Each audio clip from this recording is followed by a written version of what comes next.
అత్తయ్య గారు, తన్నేం అనకండి. 10 లక్షలంటే ఎవరికైనా బాధే. కంపెనీ చైర్పర్సన్గా తను అడగడంలో తప్పలేదు. కానీ నేనే ఓ మాట చెప్పాల్సింది. ఇక నుంచి అన్నీ చెప్పేచేస్తాను శిరీష. అవునా? ఆ అమ్మాయి ఏజ్ ఎంత ఉంటుంది? నీ ఏజ్ ఉంటుంది. నా ఏజ్ కి లో షుగర్ లో బీపీయా? ఏంటి బావా ఇది? ముందు ఈ కేసుని ఆ భవానీ చేతుల్లోంచి బయటకొచ్చేలా చెయ్యి. పైకి సిన్సియర్ గా కనిపించినా చివరకు వాళ్ల కుటుంబానికే మంచి చేయాలని చూస్తుంది. ఏ కొడుకైనా తండ్రిని పోగొట్టుకుంటాడా? సంధ్య జీకేకి సొంత చెల్లెలు, అన్నగా దాన్ని కాపాడుకోడా?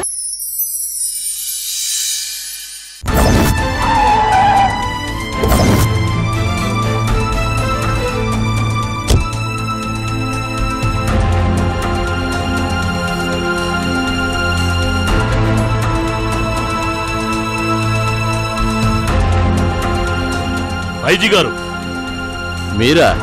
ఏంటి ఇలా సడన్ గా వచ్చారు? ఏం రాకూడదా? నేను కూడా మీ పర్మిషన్ తీసుకుని రావాలా? ఎందుకంత ఆవేశపడుతున్నారు? కూర్చోండి.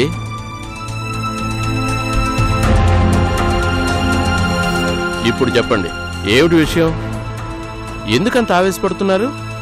ఆవేశం కాక మరేంటి? నా కొడుకు కేసు ఎంతవరకు తీసుకొచ్చారు? ఎంతవరకు అంటే కేసు ఇన్వెస్టిగేషన్ జరుగుతుంది కదా. తొందరలోనే ఆ సంజయను పట్టుకుని కోర్టు ముందు హాజరు చేస్తాం. తప్పకుండా శిక్ష పడుతుంది. ఎక్కడ శిక్ష పడుతుంది? అసలు ఆ సంజయ్ దొరుకుతుందని అనుకుంటున్నారా? అది దొరకదు. ఈ రఘుగాడేమో బెయిల్ మీద తిరుగుతూనే ఉంటాడు. నేను పిచ్చోళ్లాగా మీ చుట్టూ, మీ ఆఫీస్ చుట్టూ ప్రదక్షిణలు చేస్తూనే ఉంటాను. ఎందుకండి మీరు ఇంత టెన్షన్ అవుతున్నారు? భవానీ చాలా సిన్సియర్ ఆఫీసర్. తానే అంత తేలిక వదిలిపెట్టే రకం కాదు. అసలు రఘుని కనిపెట్టి అరెస్టు చేసిందే భవానీ. అలాంటి మనిషికి ఈ కేసు అప్పగించాం. తొందరలోనే మీ కొడుకుని చంపిన వాళ్ళని పట్టుకొని శిక్ష పడేలా చేస్తుంది. ఇంత అమాయకుడు ఈ డిపార్ట్మెంట్లో ఎలా ఉద్యోగం చేస్తున్నావయ్యా? అసలు ఈ ప్రపంచంలో ఏ కోడలైనా మామగారికి శిక్ష పడేలా చేస్తుందా? పైగా ఆ సంజయ్ ఎవరో తెలుసా? భవానీకి స్వయాన ఆడపడుచు. ఆడపడుచును అరెస్ట్ చేస్తుందని అనుకుంటున్నావా నువ్వు? భవానీ చాలా సిన్సియర్ ఆఫీసర్ అని నువ్వు నేను అనుకుంటూ కూర్చుంటాం. ఆవిడ మాత్రం చక్కగా తన మామని, ఆడపడుచుని కాపాడుకునే ప్రయత్నం చేస్తుంది. నేను, నా భార్య కొడుకుపోయిన బాధతో కుమిలి కుమిలి ఏడుస్తూ చచ్చిపోతాం. చివరికిదిగో ఇదే జరిగేది.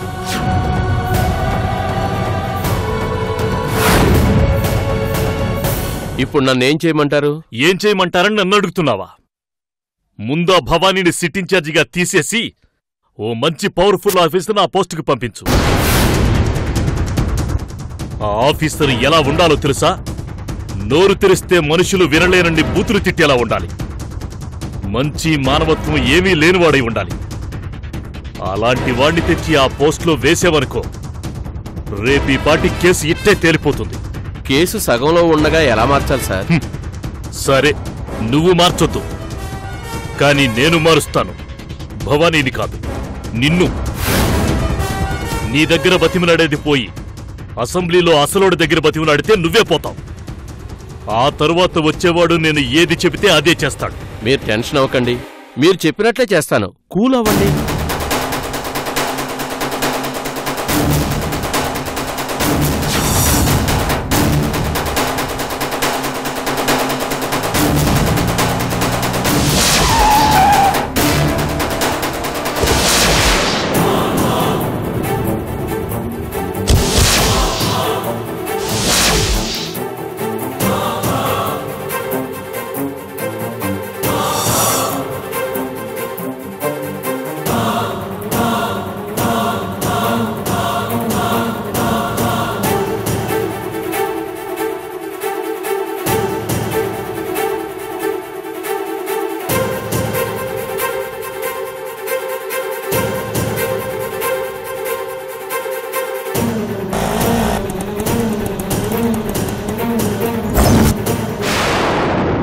ఏం భయం లేదు కదా?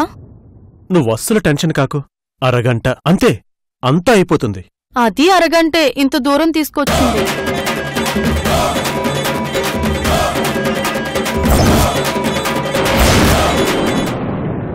సర్లే, అప్పుడు అనుకోలేదు కదా ఇంత దూరం అవుతుందని.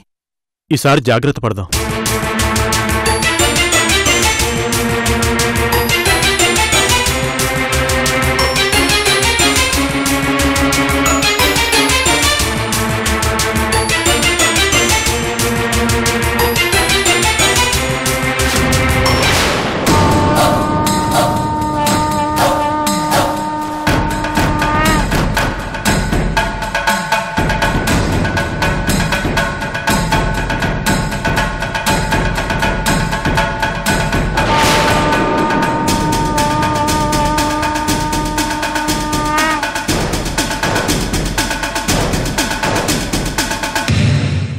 మందులు జాగ్రత్తగా వాడండి.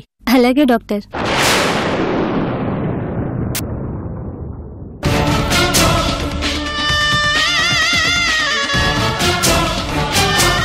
నమస్తే డాక్టర్. నమస్తే, కూర్చోండి.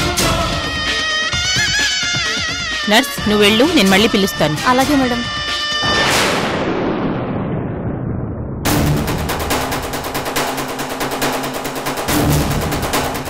నేను చెప్పానే, ఇదిగో ఈ అమ్మాయి. ఇదే ఫస్టా? అవును. ఏం అంత అనుమానంగా చెప్తున్నావు?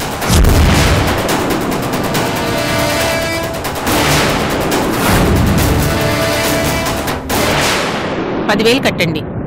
10,000? 10 రూపాయల కక్కుర్తి పడితే అంతే అవుతుంది. కావాలంటే కట్టండి, లేకపోతే వెళ్ళండి. లేదండి, కడతాను. ఎంతసేపు పడుతుంది డాక్టర్? వచ్చినంత ఈజీ కాదు పోవడం.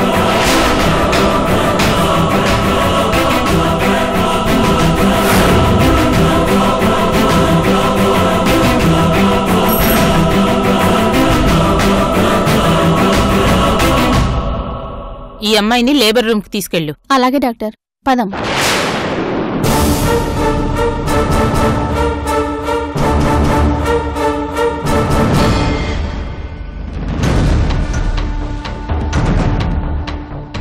డాక్టర్ గారు మిమ్మల్ని పిలుస్తున్నారు.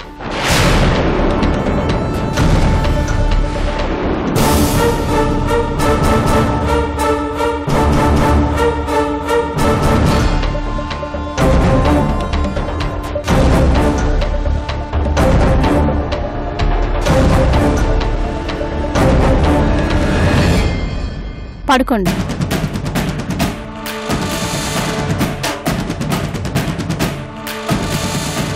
ఇంకోసారి వస్తే 15,000 అవుతుంది. ఈసారి జాగ్రత్తగా ఉంటాను డాక్టర్.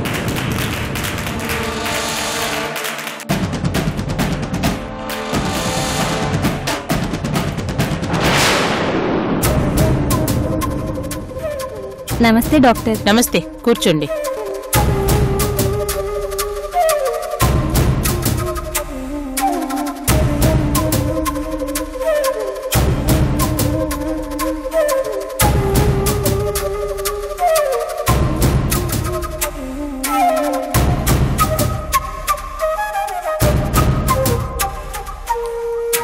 పిడికిలి గట్టిగా బిగించండి.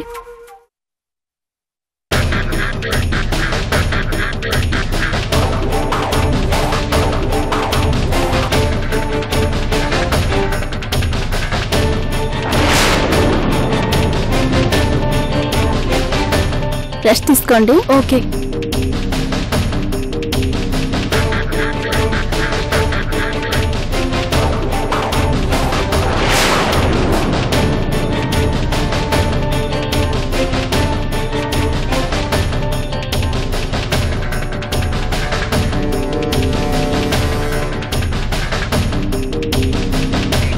ఆ డాక్టర్ మాటలు వింటుంటే నాకు భయమేస్తుంది.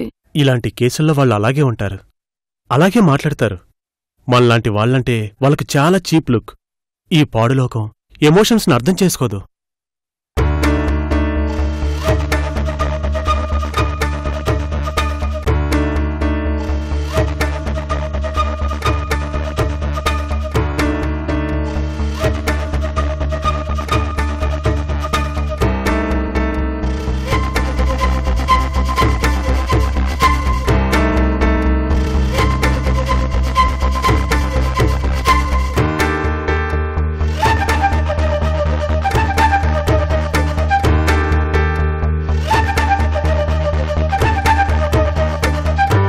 మీరెళ్ళండి.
చేస్తున్నాడు?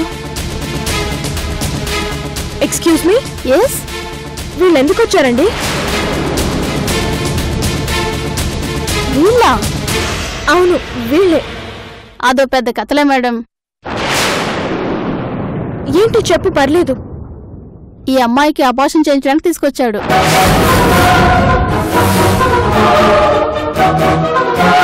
అబార్షనా? అవును. అతని అమ్మాయికి ఏమవుతాడు? ఏమవుతాడో, ఆ పాపం చేసింది వీడే.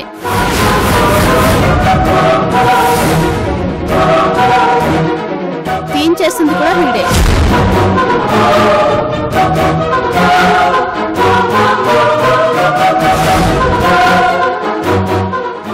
డబ్బుల కోసం మా డాక్టర్ లాంటి పనులు చేస్తూనే ఉంటుంది. ఇప్పుడు ఆ పాపం మేం చెయ్యాలి? ఒళ్ళు బలిసి వెదవ పనులు చేయడం, డబ్బులు పడేసి కడుపులు కరిగించుకోవడం ఇదో ఫ్యాషన్ అయిపోయింది. చిచి.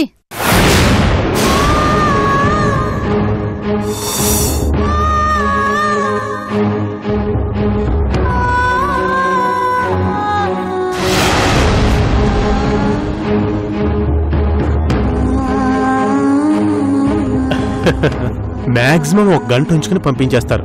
నువ్వేం కంగారు పడకు, ఆ డాక్టర్ మంచి ఎక్స్పర్ట్. Don't worry.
అబార్షనా? అవును. అతని అమ్మాయికి ఏమవుతాడు? ఏమవుతాడో, ఆ పాపం చేసింది వీడే. తీయించేస్తుంది కూడా వీడే.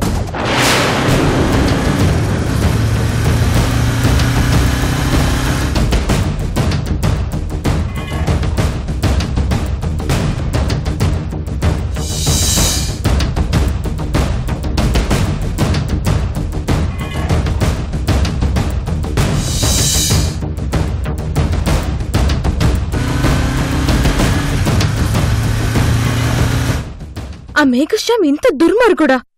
అసలు అలాంటి వాణ్ణి శిరీష ఎలా పెళ్లి చేసుకుంది? అతను గురించి శిరీషకి తెలుసో తెలీదో?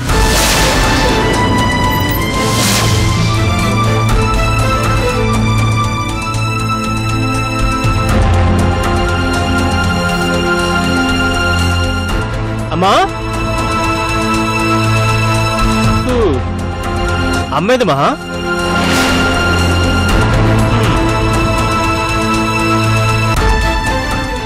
మహా, నిన్నే అమ్మేది. అత్త ఎవరింటికో వెళ్ళింది బావా. వాళ్ళ ఇంట్లో పేరెంట్ ఉందట, అది చూసుకుని వస్తానంది. నువ్వేంటి ఏదో ఆలోచిస్తున్నావు? మనుషులు పైకొకలా, లోపల ఇంకోలా ఉంటారు కదా బావా.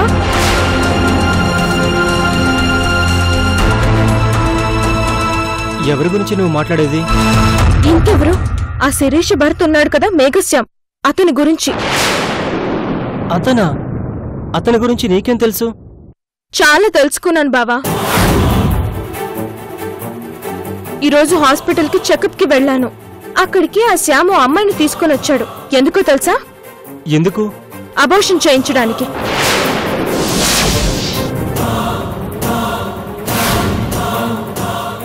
నిజమా? నిజం బావా, నా కళ్ళతో నేను చూశాను. నేను చూసింది నిజమో కాదు అన్న అనుమానంతో అక్కడున్న ఓ నర్స్ ని అడిగి మరీ కన్ఫర్మ్ చేసుకున్నాను. ఆ అమ్మాయికి అబార్షన్ చేయించడానికి 10,000 రూపాయలు డబ్బులు కూడా కట్టాడంట.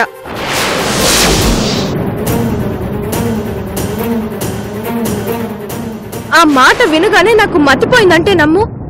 అసలు ఇలాంటి మనుషులు కూడా ఉంటారా అని అనుమానం వచ్చింది. ఎంత దారుణమైన మనిషి! చూసి చూసి అలాంటి మనిషిని ఎలా పెళ్లి చేసుకుంది?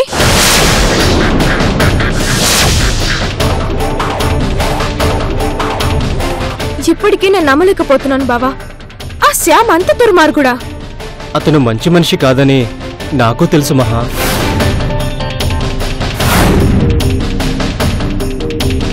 అవునా? నీకెలా తెలుసు? నీకు ఫ్రెండ్ ఓ అమ్మాయితో కనిపించాడని చెప్పానే, గుర్తుందా? అది ఎవరో కాదు, ఆ శ్యామే.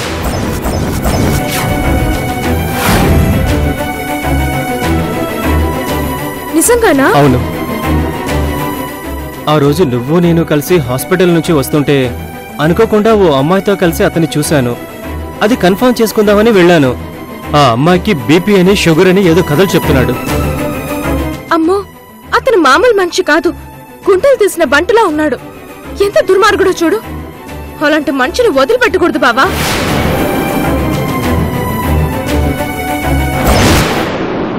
వెంటనే అతన్ని నిలదీయండి.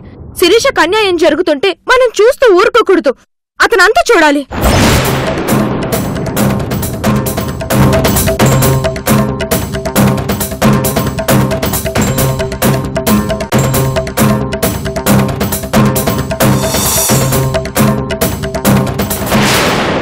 Good morning sir.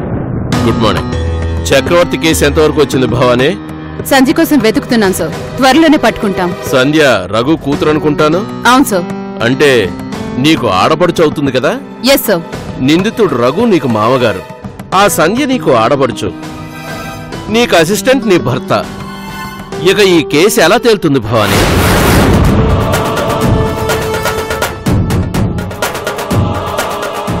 నేను అసలు నిన్ను తెచ్చి సిట్ ఇన్ఛార్జిని చేయటం చాలా తప్పైంది భవానీ. ఇక నుంచి ఈ కేసు గురించి వదిలే భవానీ. సిట్ ఇన్ఛార్జ్ గా మరో ఆఫీసర్ని అపాయింట్ చేస్తున్నాను.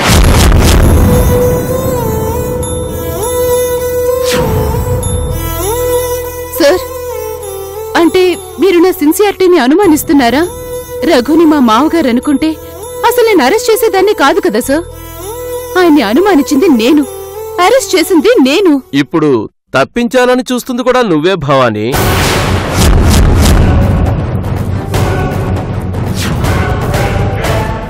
సార్, దయచేసి మీరు అలా అనకండి సార్. నేను నా డ్యూటీని చాలా ప్రేమిస్తాను సార్. డ్యూటీ విషయంలో నేనెవరిని స్పేర్ చేయను సార్. అవన్నీ మాటల వరకే పరిమితం అని నాకు తెలుసు. లేకపోతే ఇన్ని రోజుల దాకా ఈ కేసుని ఎలా లాగుతావు? అసలు రఘుకి బెయిల్ ఎలా వస్తుంది? కేసును సిన్సియర్ గా డీల్ చేస్తున్నట్లు నటిస్తూనే మరో పక్క ఎలా మీ మామగారిని కాపాడుకోవాలో బాగా ప్లాన్ చేశాం. సార్, మీరలా అనడం న్యాయం కాదు సార్. ఆయన బెయిల్ పిటిషన్ రెండోసారి కూడా కోర్టు క్యాన్సిల్ చేయడానికి సిద్ధపడింది సార్. లాస్ట్ మినిట్లో సంధ్య రావటం వల్ల బెయిల్ క్యాన్సిల్ అయింది తప్ప అందులో నా ప్రమేయం ఏం లేదు సార్. అసలు ఆ సంధ్యను పిలిపించి ఈ డ్రామా ఆడింది నువ్వేనని ఓ రూమర్ ఉంది భవానీ. అది రూమర్ అని మీరే అంటున్నారు కదా సార్. నేనంటే గిట్టని వాళ్ళు ఎవరో నా గురించి మీకు అలా చెప్పారే కాని నాకే సంబంధం లేదు సార్. అయినా బంధువులు ఎక్స్క్యూజ్డ్ గా ఉండగా నిన్ను సిట్ ఇన్ఛార్జ్ గా కొనసాగించడం కరెక్ట్ కాదు భవానీ. అలాంటప్పుడు ముందే ఇవ్వకుండా ఉండాల్సింది సార్. నేను ఏసీపీగా బాధ్యతలు తీసుకున్నాక నేను టేకప్ చేసిన మొదటి కేసిది. దీన్ని ఇంతవరకు తీసుకొనొచ్చింది నేను. ఈ రోజు నన్నే తప్పిస్తే బంధుత్వం ఉన్నందున నన్ను తప్పించారని అనుకోరు సార్. నా చేతకానితనం వల్ల తప్పించారు అనుకుని నా కెరీర్ మీద ఒక రిమార్క్ లా మిగిలిపోతుంది సార్. దయచేసి నాకొక నెల టైం ఇవ్వండి సార్. నేను సంధ్యని పట్టుకుని మీకు అప్పగిస్తాను. ఇంత అమాయకుడు ఈ డిపార్ట్మెంట్లో ఎలా ఉద్యోగం చేస్తున్నావయ్యా? అసలు ఈ ప్రపంచంలో ఏ కోడలైనా మామగారికి శిక్ష పడేలా చేస్తుందా? పైగా ఆ సంధ్య ఎవరో తెలుసా? భవానీకి స్వయాన ఆడపడుచు. ఆడపడుచును అరెస్ట్ చేస్తుందని అనుకుంటున్నావా నువ్వు? Please sir. సరే, నెల రోజులు టైం ఇస్తున్నారు. ఈలోగా సంధ్యను పట్టుకుని అప్పగించకపోతే వేరే వాళ్ళని అపాయింట్ చేయాల్సి వస్తుంది. అలాగే సార్.